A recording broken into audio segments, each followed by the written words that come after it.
Hi guys, இப்போ நம்ம எங்கே போகிறோம்னு பார்த்தீங்கன்னா ஒரு ஷாப்பிங் தான் போகிறோம். நான், தாரு, அங்கிள், ஆண்டி எல்லோரும் ஷாப்பிங் போகலான்னு சொல்லிட்டு கிளம்பிட்டோம். ஓவர் வெயில், அதனால் கார்லேயே போயிடலான்னு கார்லேயே கிளம்பியாச்சு. போகிற வழியில் ஃப்ரெஷ் ஜூஸ் குடிக்கலான்னு சொல்லிட்டு தாரு வந்து ஃப்ரெஷ் ஜூஸ் கடையில் நிப்பாட்டினாங்க. அந்த அக்கா நல்லா சிரித்து பேசினாங்க. நாங்களும் சரின்னு சொல்லிட்டு ஜூஸ் வாங்கி அங்கிளுக்கு, ஆண்டிக்கு, தாருக்கெலாம் கொடுத்துட்டு நானும் வாங்கி குடித்தேன். அதுக்குள்ளே அந்த பையன் தூங்கிட்டான். அதுக்கப்புறம் சரின்னு சொல்லிட்டு கிளம்பியாச்சு. கிஃப்ட் ஷாப்புக்கு வந்து ஒரு 30 மினிட்ஸ் ஆகும். அங்கே போயிட்டு செகண்ட் ஃப்ளோர்னு சொன்னாங்க. சரி லிஃப்ட்லேயே போயிடலான்னு லிஃப்ட்லேயே போயிட்டோம். அங்கே போய் பார்த்தா நிறைய இருந்தது திங்ஸு. எது வாங்குறதுனே தெரியல. ஒவ்வொன்றா பார்த்துட்ருக்கிறதுக்குள்ளே அந்த பையன் இதை போய் தூக்கிட்டான்.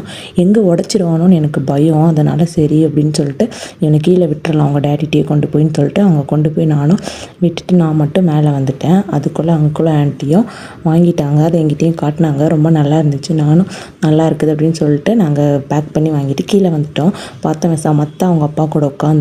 வந்துட்டு நாங்களும் கிளம்பிட்டோம்.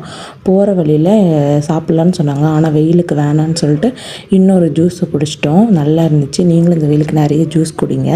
அதுக்கப்புறம் ஆண்டி வந்து ஸ்டோரி சொல்ல ஆரம்பிச்சிட்டாங்க. நல்லா சொல்லுவாங்க. அவங்க பேசுகிறதே வந்து நல்லா சிரிப்பு வர்ற மாதிரி இருக்கும். காரில் போகும்போது எப்போவும் இப்படி தான் என்கிட்ட ஏதாவது சொல்லிட்டே வருவாங்க. நானும் கேட்டு சிரிச்சிட்டே வருவேன். அதுக்கப்புறம் நாங்களும் பேசிகிட்டே இருந்ததில் டைம் போனதே தெரியல. அதுக்குள்ளே வீடே வந்துடுச்சு. நாங்களும் வீட்டுக்கு வந்துட்டோம். Bye guys.